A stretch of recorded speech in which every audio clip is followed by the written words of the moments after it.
Olá, boa noite. Meu nome é Márcio Crispim. A equipe formada vai apresentar o artigo dos autores Elis Regina da Costa e Evelyn Boruchevich. A equipe é formada por mim, Márcio Crispim, Márcia, Gabriel Modesto, Paulo César Oliveira e Lucas Ribeiro. A orientadora é a professora Miriam Alves Ramos. Essa apresentação está organizada da seguinte forma: tema central, o qual eu vou apresentar, pergunta-problema, que vai ficar com nossa colega Márcia, relevância do artigo, que vai apresentar o nosso colega Paulo, instituições, que vai ficar com o nosso colega Gabriel, e síntese, que vai ficar com o nosso colega Muniz. E, por fim, a referência. O tema central é compreender relações entre estratégias de aprendizagem e ansiedade de alunos do ensino fundamental de Campinas. Foi realizada uma coleta de dados entre alunos de uma determinada escola pública, onde que demonstra a ausência ou a falta de conhecimento de estratégias de aprendizagem complexas ou simples, que poderiam ajudar os alunos a obterem uma melhor nota na aplicação das provas avaliativas para a comprovação do conhecimento adquirido. O artigo sobre o behaviorismo revela níveis de ansiedade, estado e traço que podem dificultar o processo de aprendizagem natural do indivíduo. Expectativas que são impostas para assimilar o assunto naquele determinado momento e depois ser submetido ao processo avaliativo, acredito que não seja um melhor modelo mais eficaz para testar o conhecimento adquirido. Acredito muito nas interações interdisciplinares, onde o assunto proposto poderia, naquele mesmo momento, abordar uma conexão com outra disciplina e através desta interação, ocorresse um processo de aprendizagem com melhor resultado.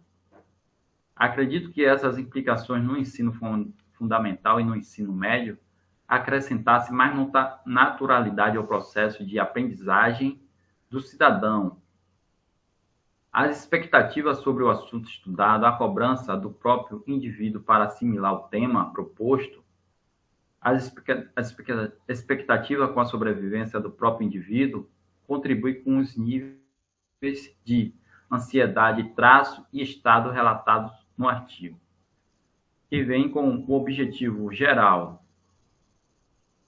demonstrar a ausência ou a falta de conhecimento de estratégias de aprendizagem complexas ou simples, que poderia ajudar os alunos a obterem uma melhor nota nas aplicações das provas avaliativas para a comprovação do conhecimento adquirido. E o objetivo específico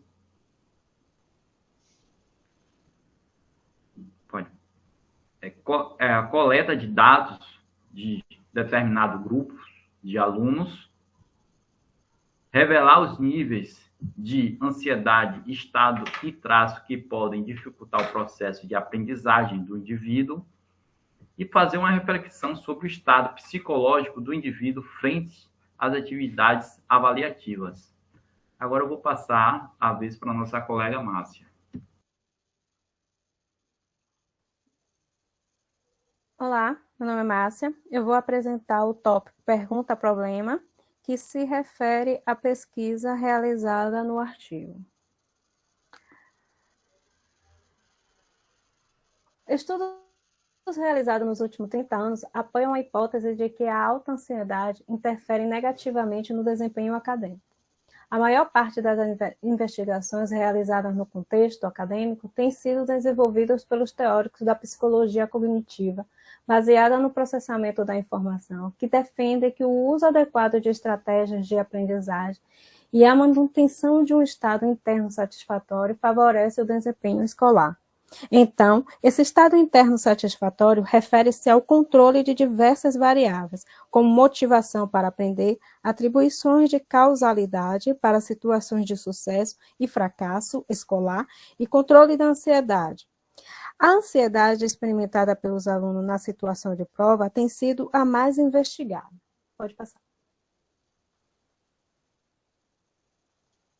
Duas interpretações complementares e não excludentes tentam explicar o baixo desempenho de alunos ansiosos em provas.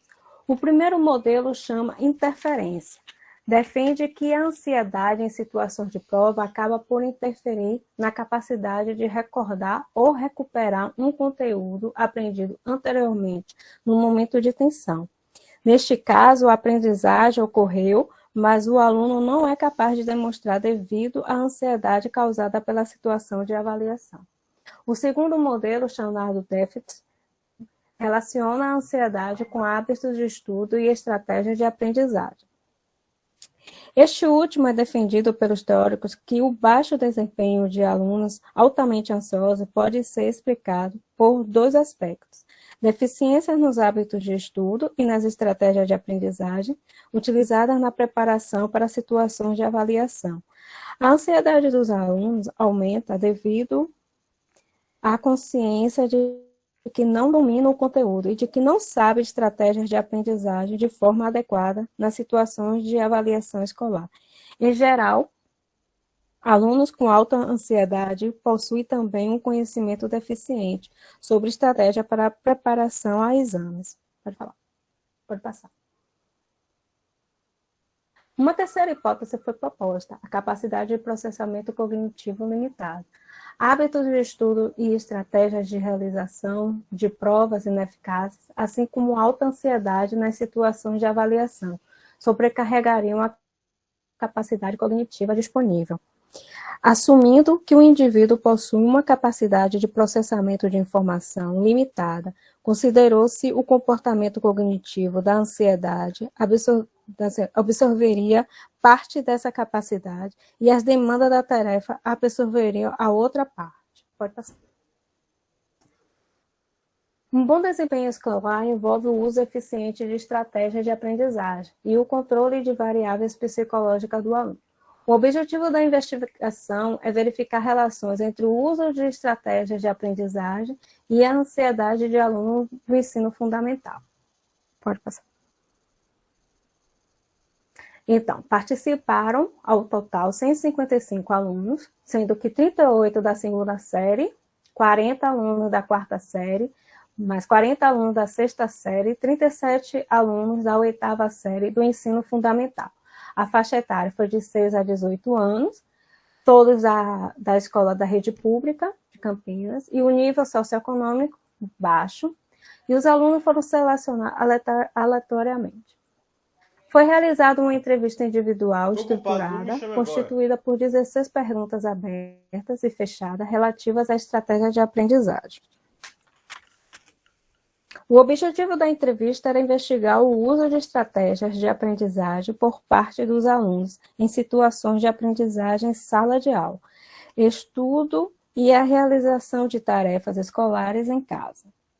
Pode passar. Resultado da pesquisa. Em relação à administração do tempo de estudo, o resultado aponta que alunos relataram não utilizar ou não conhecer nenhuma estratégia para administrar o tempo de estudo de maneira adequada e, com relação à ansiedade, mostrou um estado significativamente maior do que aqueles que reportaram estratégias apropriadas para a situação. Pode passar? Em relação à motivação para fazer o dever de casa, os estudantes que mencionaram estratégias de motivação para tal tarefa têm um nível de ansiedade maior do que os alunos que relataram desconhecer métodos ou não utilizar estratégias de automotivação para fazer o dever de casa. Pode passar.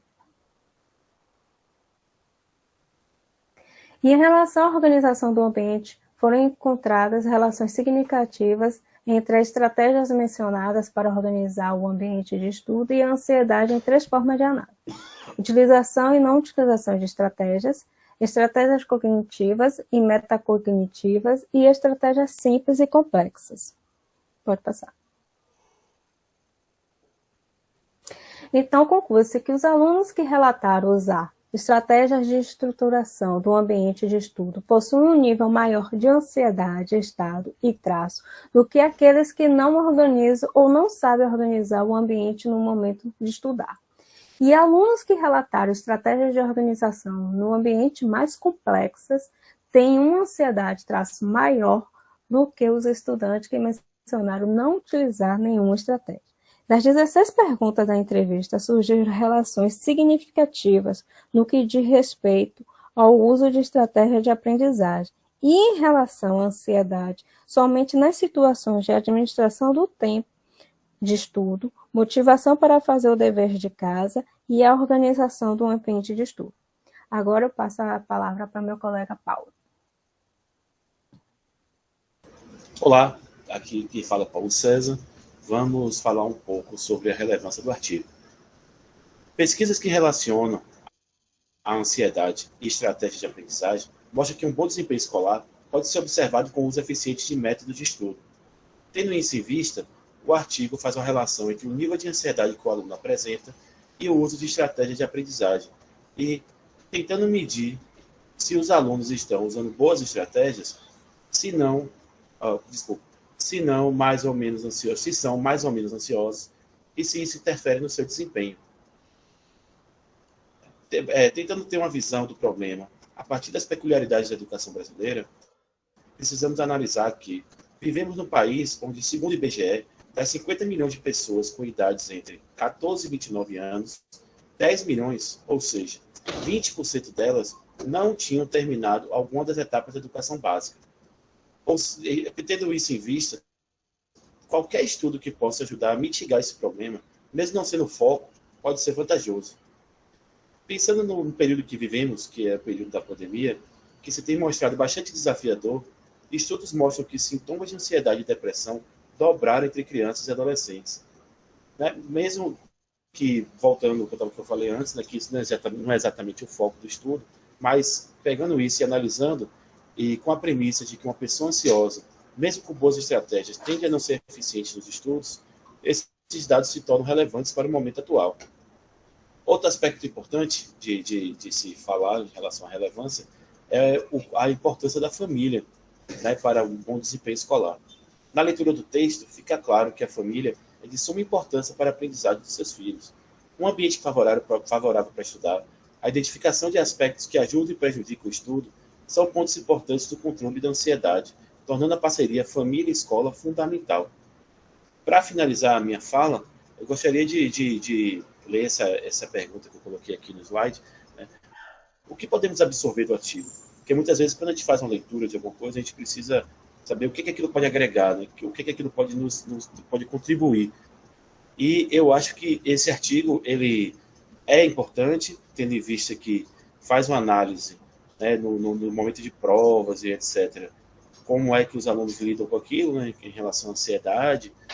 Porém, eu também vejo que nós temos no Brasil, como eu falei aqui antes, problemas muito graves, e que talvez essa estratégia de você medir, de você fazer essas provas, e você querer que a aprendizagem se dê por esse lado, talvez não seja o ideal.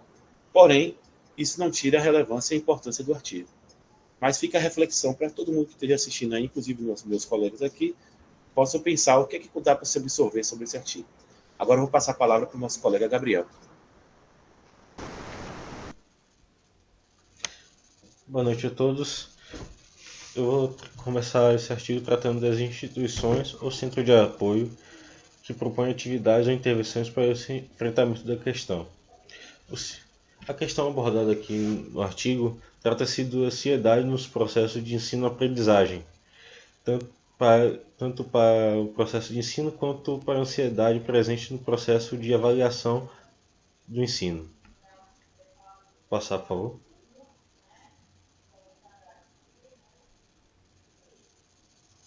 Pode passar. Uma das primeiras instituições que eu gostaria de tratar é a instituição Fiocruz. muito conhecida agora no momento pela sua importância na pesquisa ao combate à Covid-19. A Fundação Oswaldo Cruz tem um papel relevante no incentivo às pesquisas sobre ansiedade e transtornos mentais no processo de ensino, sendo um grande fomentador financeiro de pesquisas no setor. Ao lado encontra-se uma cartilha sobre ansiedade infantil, que é uma pesquisa feita por Simone Gonçalves, Joviana Quentes, Renata Pires. Essa cartilha sobre ansiedade tem muito a ver com o artigo abordado. É uma pesquisa semelhante, só que tratada no Rio de Janeiro, na cidade de São Gonçalo. É importante destacar que, para o tema central do artigo, não temos instituições que tratem especificamente daquele assunto, mas tratam assim da ansiedade durante o período infantil, período da infância. Pode passar, por favor. Uma das instituições que trata ansiedade na infância é a Protaia, é uma instituição de pesquisa da Universidade de São Paulo. Protaia é o Programa de Transtorno de Ansiedade na Infância e Adolescência. O instituto que oferece atendimento psicológico e fomenta pesquisa relacionada a transtornos desenvolvidos na infância e adolescência relacionados à ansiedade. O foco do instituto é transtorno de ansiedade de separação, fobias, transtorno de pânico e agorafobia, transtorno de ansiedade generalizada, transtorno obsessivo compulsivo.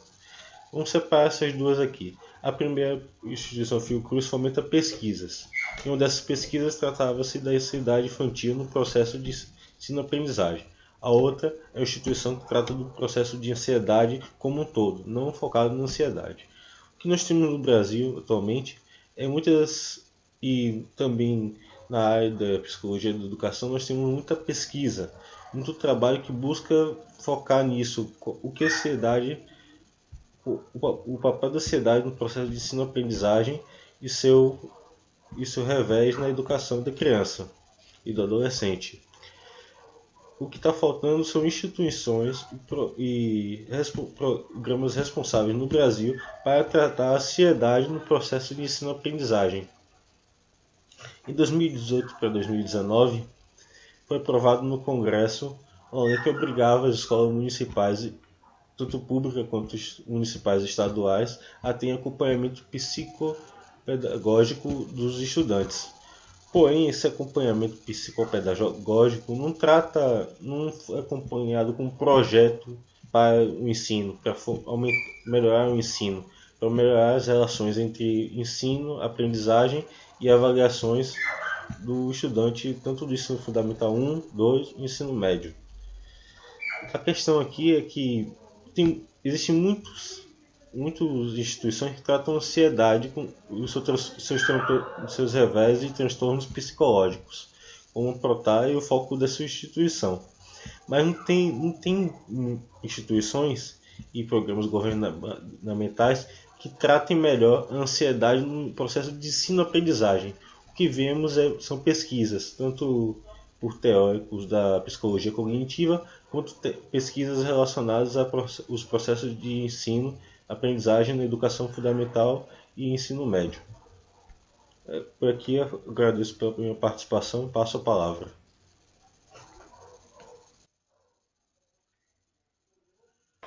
Olá, boa noite. Meu nome é Lucas Muniz. Então, só fazendo a síntese, esse artigo explana que as intervenções e estratégias adotadas auxiliam no desempenho de alunos com alta ansiedade. Então, dialogando com a perspectiva da psicologia da educação, o artigo explana que as intervenções, essas intervenções e estratégias adotadas, são fundamentais no desempenho de alunos com alta ansiedade. E aí, com isso, existem abordagens com décadas de experiência que são muito eficazes até hoje, além de inúmeras técnicas que são estudadas e desenvolvidas, e o diferencial está na forma de análise do caso e do estabelecimento da relação entre os sintomas e as funções que eles cumprem na vida da pessoa. Então, aborda-se tanto o controle dos sintomas quanto os fatores que causam ansiedade. podem não ser elementos específicos ou até mesmo pensamentos abstratos, né? Então, a psicologia da educação ajuda na compreensão sobre o estágio em que o aluno se encontra com relação ao seu desenvolvimento social, intelectual e físico, e, além disso, leva em consideração o nível de aspiração e o comportamento consciente e inconsciente do aluno. Então, dessa forma, é preciso tanto que os professores quanto os pais possam contribuir muito para a redução da ansiedade na sala de aula através de certos procedimentos. O Paulo trouxe essa explanação, né, tanto dos professores quanto da família, e eu complemento, os professores podem contribuir muito para a redução da ansiedade na sala de aula com certos procedimentos, como prover os alunos com instruções sobre formas adequadas de estudo, possibilitar oportunidades para responder a perguntas com respostas objetivas, usar atividades que envolvam aprendizagem cooperativa, esclarecer o objetivo das provas, evitar pressões de tempo nas situações de exames, determinar um tempo que garanta que todos consigam completar a prova, variar as categorias de avaliação, entre outros fatores, né? E quanto à família, precisa ter certos procedimentos também. Precisa que sejam orientados no sentido de ajudarem na aprendizagem de seus filhos, ou em todo o processo de escolarização, não é isso? E é importante estruturar que o ambiente físico, social, no momento de estudar e identificar os aspectos que interferem ou dão suporte positivo para o estudo, contribui para o desenvolvimento da consciência e é muito importante, né, para todo esse processo do estudar, né? E é muito mais importante também esse processo todo do que o tempo gasto para estudar. Então, é necessário que se propicie um ensino mais efetivo, que contemple a instrução e estratégia de aprendizagem de modo que favoreça o controle da ansiedade em sala de aula e possibilite a passagem gradual da regulação da aprendizagem realizada pelo educador para o controle profissional exercido pelo aluno. Então, por fim, estou concluindo, se os estudantes tivessem a oportunidade de usar as estratégias de aprendizagem desde cedo, o seu repertório de aprendizagem se tornaria mais complexo e mais compreensível e mais flexível e possibilitaria um melhor controle das variáveis emocionais, como a ansiedade, e um melhor desempenho acadêmico, né, como resultado. Então, esse foi o nosso trabalho, a nossa análise. Aqui estão as nossas referências e esse foi o trabalho. Muito obrigado.